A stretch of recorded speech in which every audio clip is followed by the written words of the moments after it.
Kentucky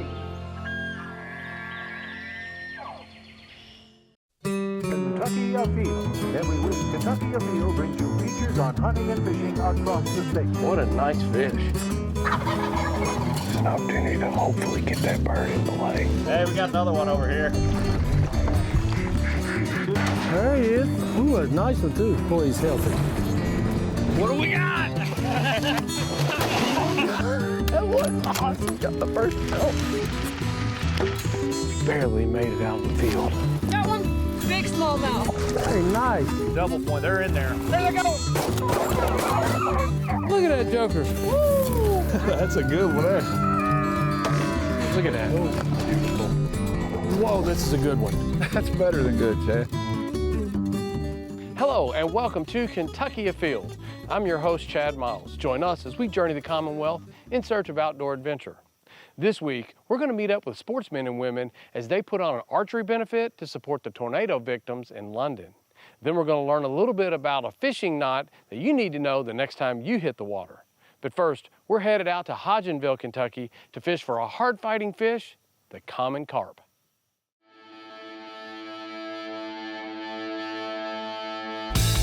Look, there's quite a few fish coming up hitting the surface over here. This morning, we're out here in Hodgenville, Kentucky at Salem Lake, and I'm with the gentleman, Eric Taylor, who taught me every single thing I know about carp fishing. How you doing this morning? Good, you? Hoping to get on some today. I know that you are an avid carp guy. You have all the equipment and all the gear. Carp is your favorite species of fish to target, is it not? Yes, I've been targeting them now for about 5 years. The first time I came out here with you, we caught quite a few fish, and I realized pretty quickly why a person would want to target carp. They're a hard-fighting fish. It takes a lot of skill to land one because that little hook, you got to be careful with one. Yeah. If you try to power one in, you're not going to win that battle. You're going to either tear that hook out of that fish's mouth or lose them. Yep. And there's a multitude of ways. I had no idea all the different lure and bait combinations that you have to target carp. So you brought some cicadas, and so we're going to try that, and then some of your normal rigs and gear that you use. Yep. And if you're the type of person that you catch and release 99% of your fish anyway, why not fish for a fish that's readily available at a lot of lakes, a lot of fun to catch, hard fighting? I see why carp fishing is so popular in other parts of the world, and you're bringing it right here to Kentucky. Yep. And I absolutely love that. So let's get rigged up, get some lines out, see if we can't catch fish. What do you think? It sounds good to me. This one's oats, breadcrumbs, Corn and orange jello. I tell you what, if you think carp fishing is just the dough balls and a hook, Eric will show you that you're wrong. The number of rod and reels and things that he'll be putting out, the different techniques, all the equipment that he uses, the technology that's involved in it, blew me away.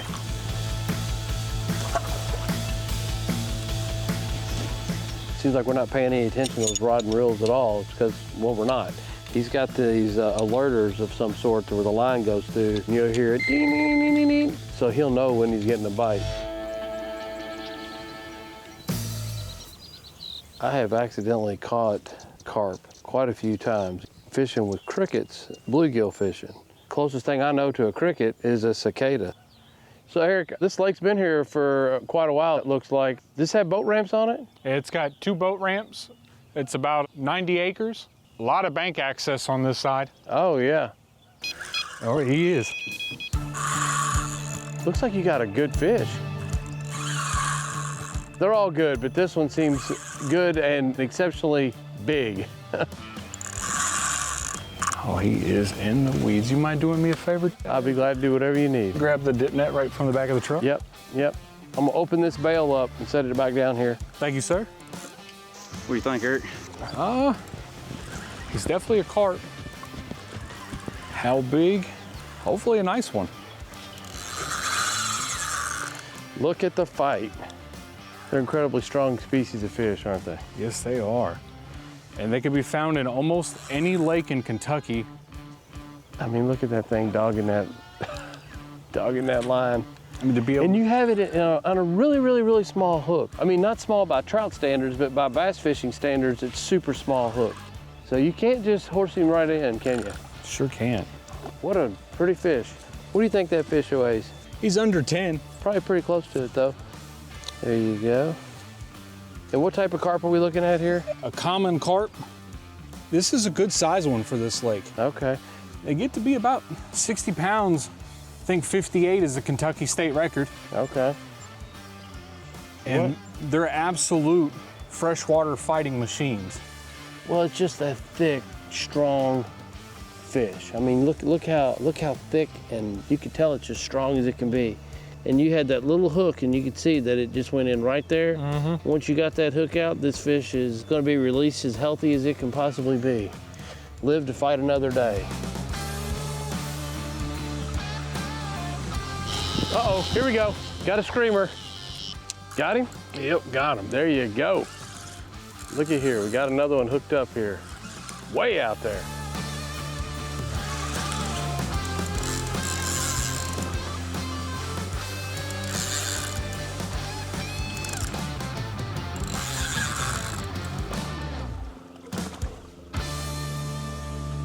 There he is. Something beautiful about coming out here and catching exactly what you're targeting. The absolute scale pattern on that, just the way his scales join together, he's going to be a very unique fish once he hits 20 pounds. I hope you're here to catch him. How old do you think this fish is? He's probably about a year and a half. Okay. Maybe 2. Hooked him right there in the corner of the mouth. Now he is healthy and ready to go back. And there he goes.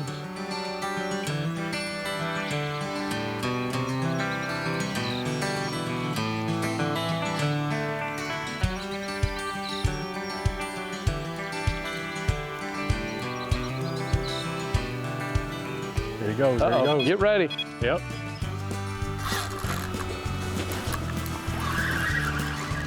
That drag feels too loose at the top. You feel free to play with it. Look at that rod bent. We're not gonna rush him. We're gonna let him mess around for a minute. Whoa! Gonna just let that bait, keep that hook in that roof of that mouth and let him wear himself down a little bit. Just enjoy the fight and hopefully he stays buttoned. If you like to just fight big heavy fish and you typically turn your fish loose, you need to come out and give carp fishing a try because this fish is fighting like a 10, 15 pound fish and I don't think it is, but they just fight like crazy. Here he comes.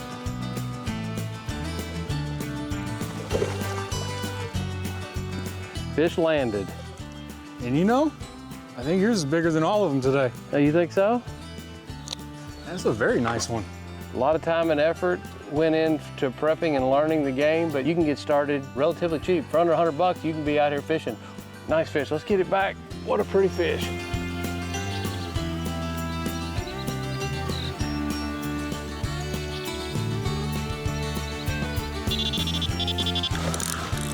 There we go, fish on.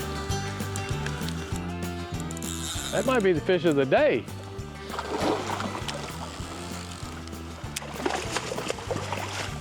There we go. Another good sized fish. Appreciate it. All right, you want me to take the rod? Yep. Eric, you are a fisherman that beats to your own drum, and I can honestly say that it's an opportunity that's a lot of fun, and I see why you enjoy it so much. It is. It's an absolute blast. I mean, you told me you've had days where you've caught over 20. And you know what? I love how you're sharing your knowledge of carp fishing with other people here in the state of Kentucky. And there's a lot of places to go. And you choose to come here because it's close, right? But there are places, either the big lakes or small municipal lakes like we're at today. Many of the department-owned lakes, carp are in every one of them, aren't they? We thought we were going to catch some fish on cicadas, and we kept 2 cicada rods out the whole time. Just didn't happen today. It just tells me that the gear that you've got that is specialized for this, you know, some of it is homemade. It definitely works. There he goes. Nice. That was fun. This spring, a tragic tornado hit London, Kentucky, bringing many sportsmen and women right here to Kentucky to show their support. The pictures don't do it justice. It's just, you can't describe it. And so it made me really excited to do what we're doing here today because I know that we're going to help some people. This is a benefit shoot for the folks in London, Kentucky, and Laurel County who were affected by the tornado that come through about 2 weeks ago. In about 10 days, we've put together a shoot, and we'll probably have 400 people here this weekend that are here for one purpose, and that's to raise money to help the people in London. You know, we all sat there and we watched the television and we saw the devastation, and we knew we had friends and family members and people we hunted and fished with that were there being affected by this. And now to be able to come together and to raise a significant amount of money to put back into the London, Laurel County community, what a great deal. Well, I tell you, I was there, I visited along with the National ASA organization, the head people there, and we toured some of the devastation. The fairgrounds were just wiped out. We had our national tournament every year, and it's been at London for the last several years. It was just heartbreaking. We decided to put together a small benefit shoot. Well, then the National ASA organization jumped on board and donated a bunch of targets. We've had numerous companies jump on board and donate money, and we're hoping to raise at least $50,000 to go directly to the folks affected in London and Laurel County by the storm. You guys have been around here for a long time. Long time, 1965. Tell me a little bit about Chickasaw Archery Club and your all's role in this. Chickasaw Archery Club has a lot of members that travel and compete at the national level. And one of the events that a lot of us travel to every year is in London, Kentucky. Due to the tornado damage that came through the weekend before last, they had to cancel the event, and obviously the whole community is trying to recover from the tornado. So when we heard that had happened, you know, our board of directors got together and said, hey, we'd like to do something to raise some money for the folks in London and do what we can do just to help out.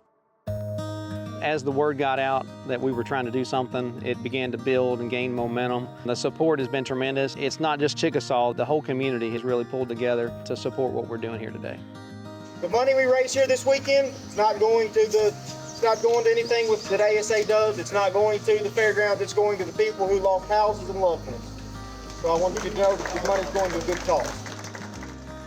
So sportsmen and women get to come out here today, do something that they love, generate some revenue, and put it back to help other sportsmen and women right here in the state of Kentucky that definitely need their help. And here they are. They showed up in huge numbers.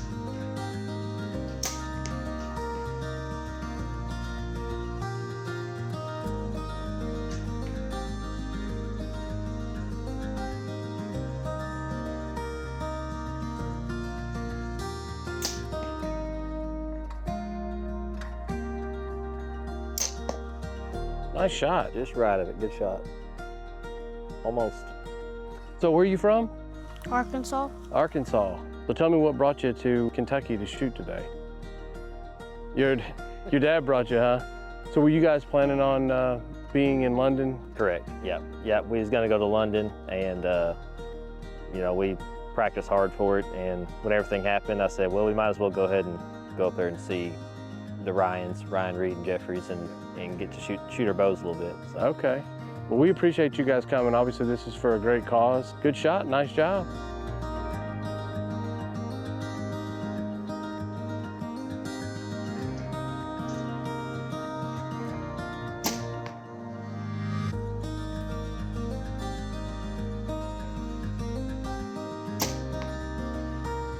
So we just watched you shoot. Nice shot. Thank you. So you came all the way from Florida to participate today? Yes, I did. So tell me a little bit about what brought you. Well, originally I kind of was going to go to the London ASA. Unfortunately, that did get canceled due to the tornadoes.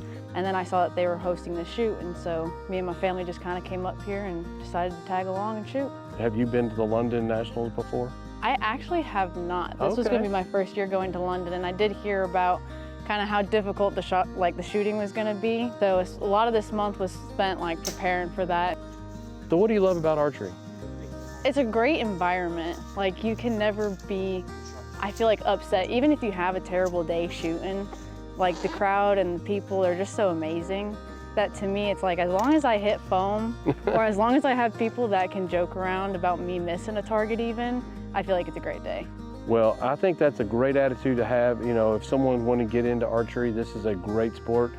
But I've seen your focus and your concentration. You're not just hitting foam, you're hitting small circles. So you can't fool me. I've seen you shoot.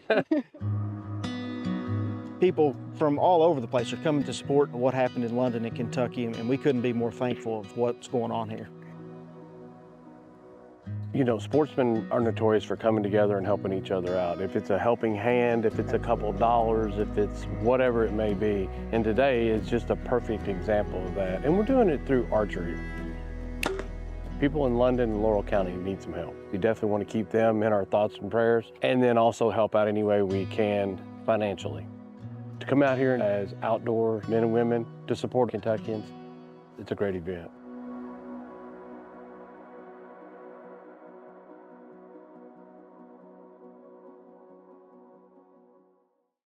Now we're jumping in the boat with my good buddy Bill Hurl to learn a little more about fishing line and a knot that you might need to know the next time you're on the water. Well, I am super excited to be hitting the water today. Today's fishing trip, like most fishing trips, a lot of times starts right here, and that is the planning stage of the fishing trip. Right now is when I'm kind of thinking about where we're going fishing, what gear and equipment we're going to need, and what type of tackle we're going to be throwing. Another important thing to consider is fishing line. Man, there's a whole host of different types of fishing lines out there. Different colors, different pound weights, different materials. Really, you got 3 or 4 different materials that the vast majority of the fishing lines are made from. And each one has its own unique reason that you'd want to own it or use it for fishing. First off, you've got monofilament line. It's been around forever. If you've fished a few times in your life, you probably have used monofilament line. It is absolutely great for hand fishing, and if you're pulling a bait that's moving through the water where you want it to have a little bit of stretch and a little bit of give. Great for throwing a crankbait, great for throwing something like a spinnerbait, something that you want a little bit of give. A lot of times, that's what you use, a monofilament line. It also is pretty forgiving. Secondly, now you have fluorocarbon. Fluorocarbon is something that was introduced years ago for saltwater, but has become super popular with freshwater fishermen. Now, what's the difference about a fluorocarbon line? Fluorocarbon line is almost completely invisible. It does not absorb any water, and it doesn't hardly stretch. Fluorocarbon line, if you go to set the hook, you rear back and you hit one with fluorocarbon line, it's not hardly stretching. Very little stretch right to the bait. That increases your hookups, but fluorocarbon can be a little harder to use. It has a little more memory, kinks a little bit, crimps in there. If you get a knot and try to pick it out, it's not as forgiving. And then you've got braid. Braided fishing line is something that most fishermen use some form or fashion of braid. And the reason they use it, it is so incredibly strong, and the pound test, meaning the weight, the loads that it will hold for the diameter of the line, is really, really, really, really strong, meaning you can make real long casts. It is abrasion resistant, almost no stretch, like fluorocarbon, even more so. When you set the hook, man, they are on there. So that gives you a lot of things to think about when you go fishing next time to try to decide what's the best fishing line for you. Or there's an option to use a combination of two. And that is something that I'm starting to see a whole lot more out in the fishing world, especially with professional fishermen or guides. I see them using a combination of braided fishing line to a leader, and that leader can be mono or fluorocarbon. And I'll tell you what, that's something that's getting more and more and more popular. One of my good fishing buddies uses this technique a lot. I would consider him an expert at this. And we're gonna catch up with him. We're gonna learn a little bit more about this trend of throwing a braided fishing line to a leader and find out exactly why it works well for him and find out if it might be something that works well for you as well. We're out here today at Taylorsville Lake fishing with my good buddy Bill. Now Bill, I've noticed for a couple years now, a lot of times we go out fishing, in most applications, I see you throwing a braided line to a leader. Tell me exactly why you do that and what type of knot do you like to tie to join the two lines together? It took me a while to find the right knot and the right combination, but it saves you line. The braid can last a year, turn it over, last another year. You may go through one quality spool of fluorocarbon a year. You can literally flip the bail on this, take a new reel, run it in the eyelets, and literally reel it off of one reel right onto the next. And what you've done is you've taken the outside line that you've been casting and throwing, you've reeled it onto the back of the spool, and now you're casting the line that was on the bottom of the spool. Right. It's never been used. It's brand new. Never been used. So you can literally get 2 years pretty easily out of a good thing of braided line. Oh, easy. And you can use just, instead of using multiple spools, a very costly fluorocarbon, one spool a year, 200-yard spool can last you a year. Yeah, oh yeah. It's unbelievable. Plus, you don't have the breakage if you were to use straight braid. Straight braid is not real abrasion resistance, but with fluorocarbon leaders, fluorocarbon is very abrasion resistant. And you get the same feel, probably better feel out of the braid fluorocarbon as you would monofilament or straight fluorocarbon. So you're getting much longer casts. Much longer. Much better hook sets. Yes. Let's go ahead and rig a couple up and show me exactly how you do the FG knot. First I start out with my braid, I basically put it around my pinky finger like that. Then I take my fluorocarbon and I tie a knot in the end of it because it slips out of my hands all the time as I pull up. So on this side of the line, face the side of the fluorocarbon, want it to face you. You go over and under one side, over and under the next side. You can do that 22 times. This side, this side. Yeah, just keep switching sides. Okay. And on the sunline sight, you can see the line, the knot actually in slow motion. Okay. So I have 4 wraps right there, 5, 6, 7, 8, 9, 10. I'll do 23 wraps on that. So 16 to 20 some odd, low 20s. And I'll lay the fluorocarbon parallel to the braid, take my tag in, put it over, away from the body, over both lines, and just cinch it down. Cinch it down against my wraps. Do it a second time. In the Sunline schematic, it says 5 or 6 inches. I just do 2. Okay. And then I grab my line, I wet it, and I pull it tight. I want to set the knot. You set it almost to the breaking point. Then you grab your fluorocarbon end right when it comes out of the wraps and cut it as close as possible. Take your tag in and go over your braid twice, just like that. I grab my mouth, I pull all 3 lines. Then I cut my tag in. I cut it about 1/8 to 1/4 inch. Doesn't hurt nothing. I used to just cut it even, but there's a little slippage in your knot. So that little tag in gives you a little buffer. You know, basically it'll slip just so far and that's it. And it won't bother, it'll fray a little bit, but it won't bother the cast any. How much are you gonna go from your connection point? How much are you gonna use? Okay, I'll bring it all the way about halfway between the last eye and the spool, about right there, my connection point. Then I'll grab the fluorocarbon, I'll bring it right below my spool, my reel, and I'll cut it and she's ready to go. On many of these line manufacturers, they'll recommend different knots. On this one, it actually says the Albright knot. Now, Albright knot works really well. One of the things I've noticed about the Albright knot is that it has a little thicker knot than the FG knot that you're tying.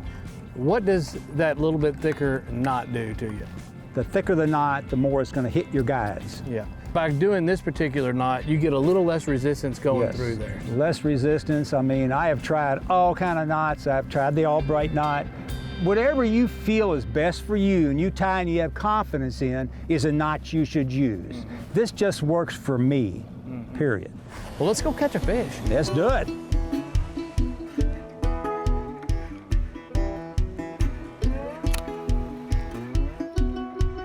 Oh, here he is. Second that thing hit the water. Second you threw out there? Yeah. Son of a gun. You need a net? No, he's little. White bass. And I'll tell you what, that thing jumped. It was way out there. Had to make a real long cast. Is that a... That's a crappie. You got you a crappie. Hey. Yeah. There you go. I don't believe that one's going to quite be long enough, but you know what? It's a pretty little crappie, though. White crappie. Can't beat that. 1 or 2 years, right? Yeah, I'd say you got about 1 or 2. Yeah. 1 or 2.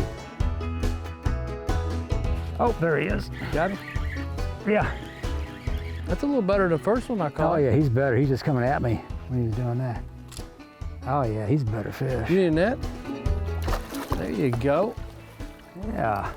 There we go. I got it. Nice. It's a pretty good one there though. That's probably 13, 14-inch fish. Yeah. Well, Bill, I have to say, I've seen you tie this knot several times and I've seen you catch a lot of fish on it. It works extremely well, I am convinced. Yeah, Chad, it works for me and I hope it works for a lot of other people. Now let's check in and see who else has been out having fun in this week's Ones That Didn't Get Away. Check out Caden Scott Wilson of Shelby County as he holds his first bluegill that he's ever caught. He caught this while fishing with his dad and pop. Nice job. Check out this monster largemouth that Gracie Miller from Todd County caught. This fish weighed close to 8 pounds. Wow, what a fish. Cody Angel was inspired by our carp fishing, so he went out and tried it himself and caught this beautiful mirrored carp. Nice fish. Summer is here and it is now boating season here in Kentucky. When you hit the water, be extra cautious due to the high waters we experienced this spring. And remember, hunting and fishing on private property is a privilege. Always ask permission and thank the landowner. Until next week, I'm your host, Chad Miles, and I hope to see you in the woods or on the water.